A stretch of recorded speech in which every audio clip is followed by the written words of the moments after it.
Hello दोस्तों, आप सभी का हमारे YouTube चैनल स्टडी आपके साथ में एक बार फिर से स्वागत है। आज हम लोग डिस्कस करने वाले हैं 22 टू 25 मई के मोस्ट इंपॉर्टेंट करंट अफेयर्स के बारे में।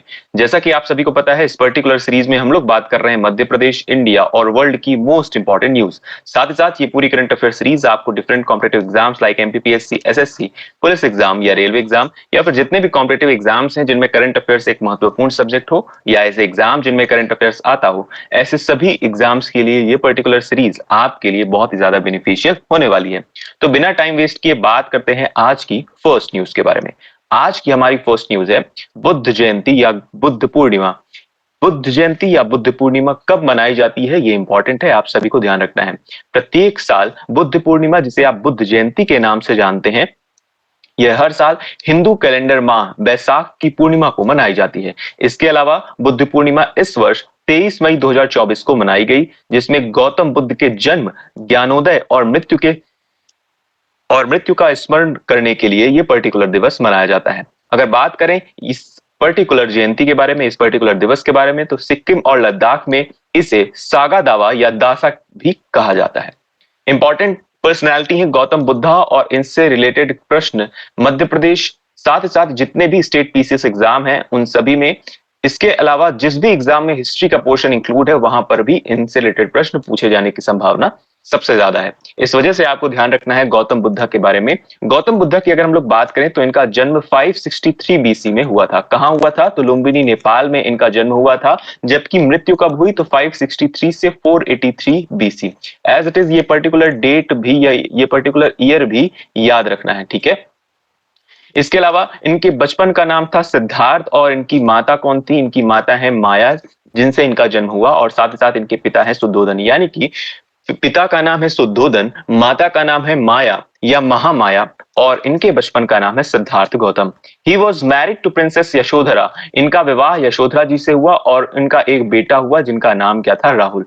29 साल की उम्र में ये अपना घर छोड़ देते हैं, जिसे हम कहते हैं महाभिनिष्क्रमण। जिस इवेंट को हम लोग क्या बोलते हैं? इस इवेंट को हम लोग बोलते हैं महानिभिष्क्रमण, ठीक है। इनका सारथी कौन था? तो इनका सारथी का नाम भी आप सभी को ध्यान रखना है, वो है चन्ना, ठीक है।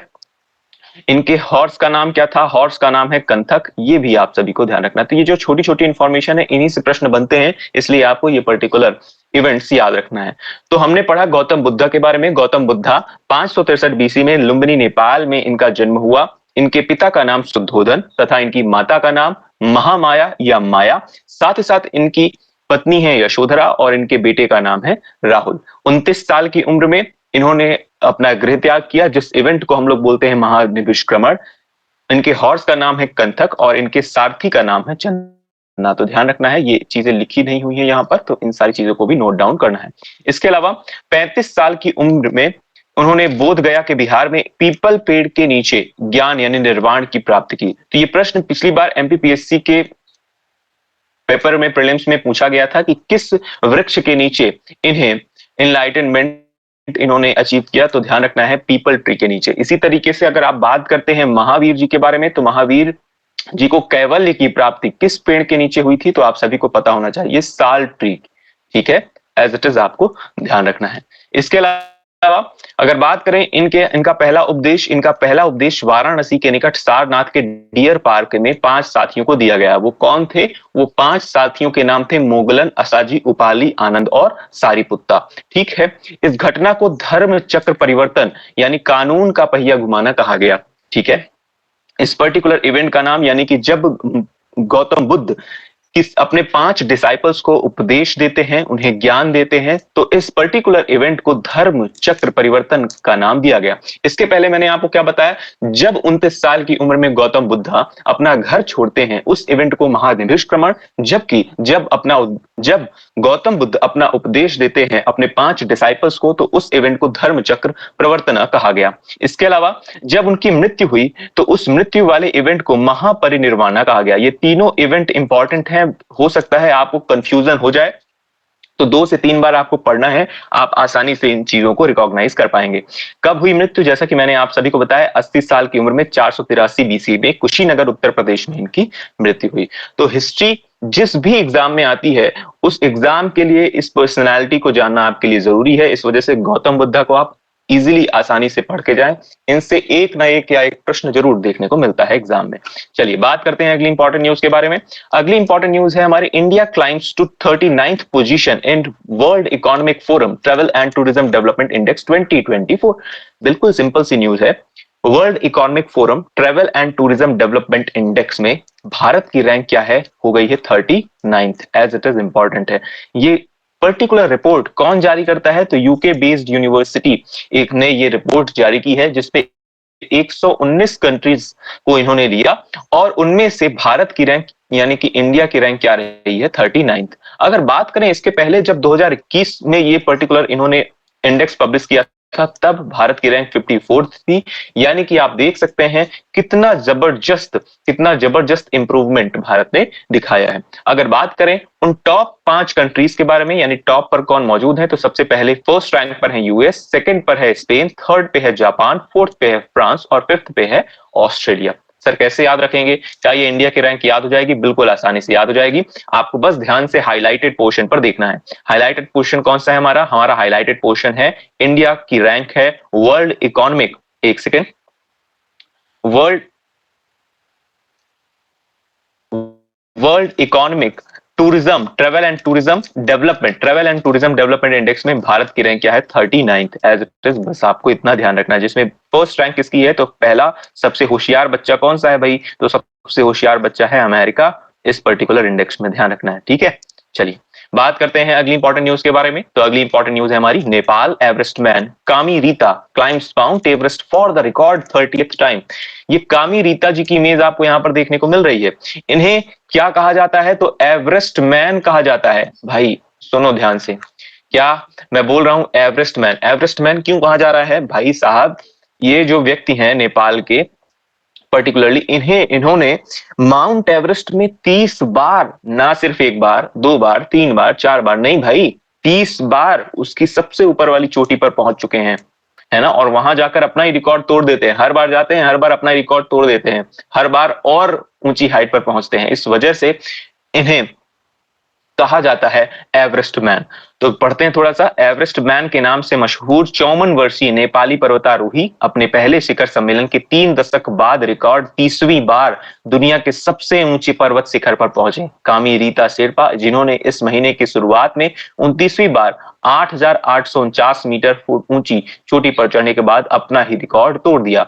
शेरपा पहली बार 1994 में एवरेस्ट की चोटी पर पहुंचे थे। आप सोचिए कि पहली बार, फर्स्ट बार, यानी फर्स्ट टाइम ये कब गए थे भाई, 1994 में गए थे।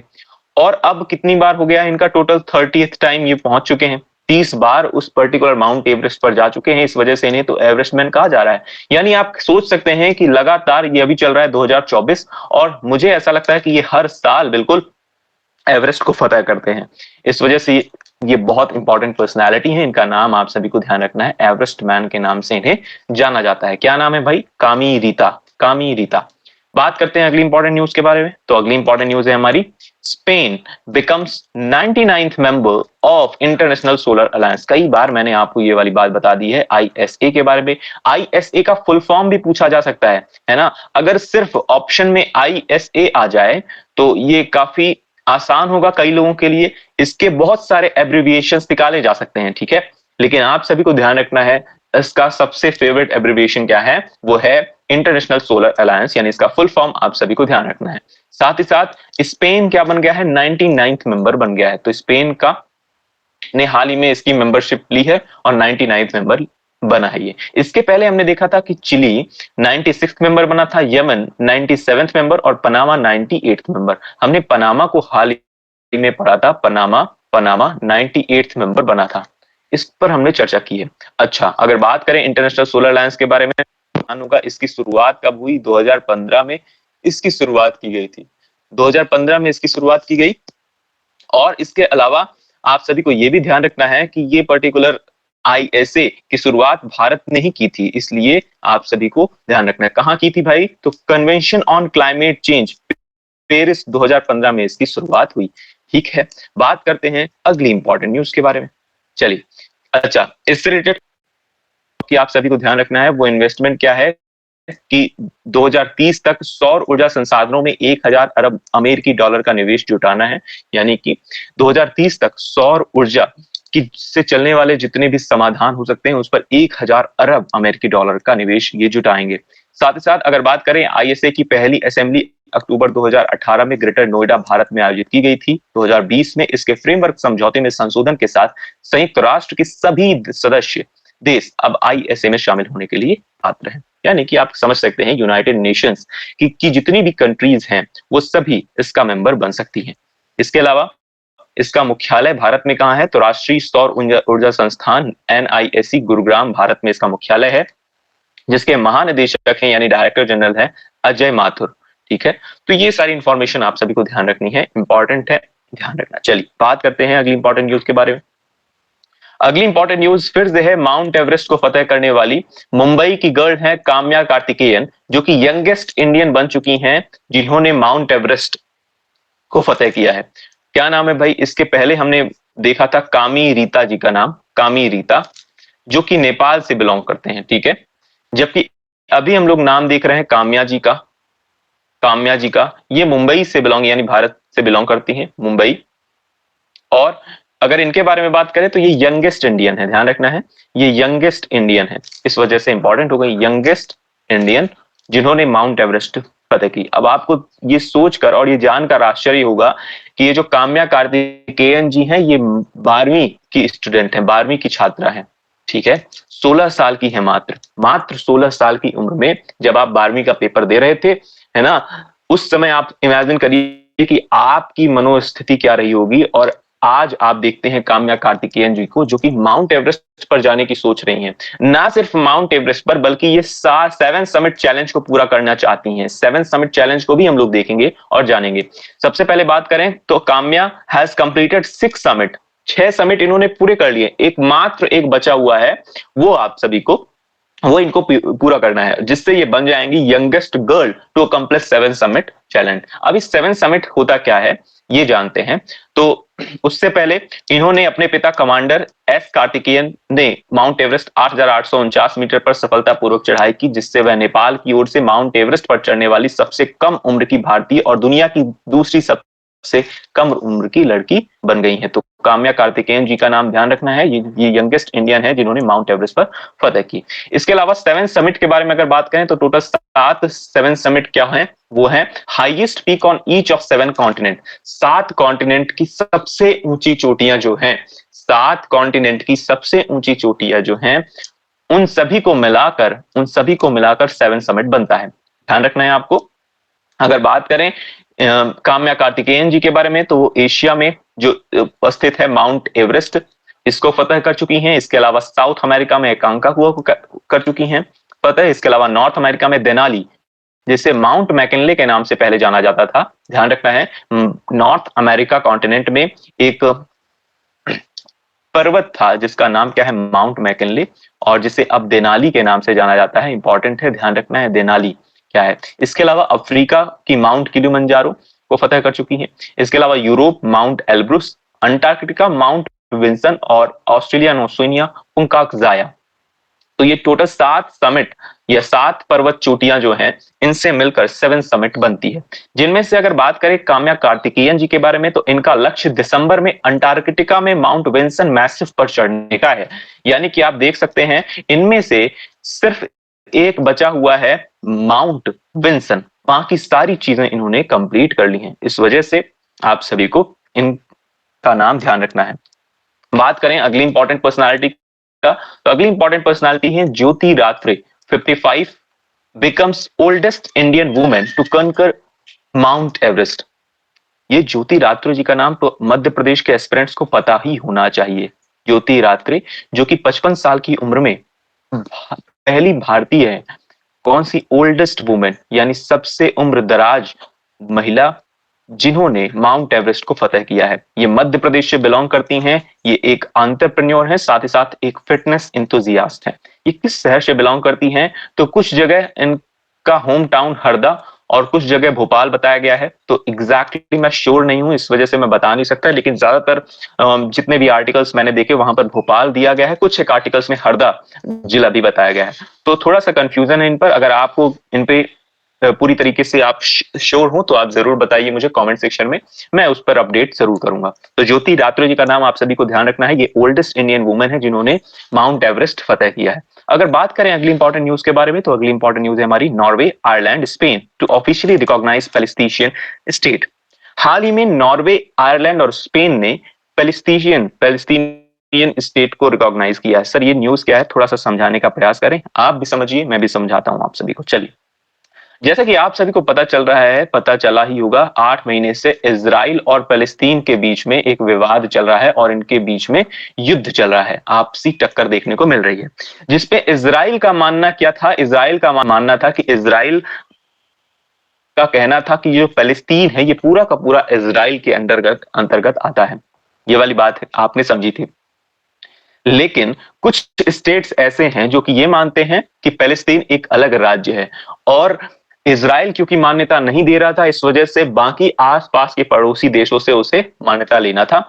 जिनमें से एक आप कह सकते हैं कि एक बहुत ही बड़ा फैसला अभी आया है, जो हाल ही में न्यूज आई, जिसमें नॉर्वे, आयरलैंड और स्पेन ने फलस्तीन को एक राज्य का दर्जा दे दिया है, यानी कि एक स्टेट, एक नेशन का दर्जा दे दिया है। तो मुझे उम्मीद है कि आपको ये वाली बात समझ में आ गई कि अभी तक इजराइल और फलस्तीन के बीच में जो विवाद चल रहा था, जिसमें इजराइल ये मान्यता मानता था कि इजराइल की फलस्तीन पूरी तरीके से इजराइल का हिस्सा है, लेकिन बाकी कुछ अन्य देशों ने भी अब इन्हें रिकॉग्नाइज कर दिया है, फलस्तीन को रिकॉग्नाइज कर दिया है कि ये एक अलग स्टेट है, एक सेपरेट स्टेट होना चाहिए, इन पर जो विवाद चल रहा है वो खत्म होना चाहिए। इस वजह से ये रिकॉग्निशन दी गई है, ये फॉर्मल रिकॉग्निशन 28 मई को दी जाएगी, जिसकी वजह से इजराइल ने इसकी निंदा की है और फलस्तीनियों ने ये खुशी जताई है। ऑब्वियस सी बात है।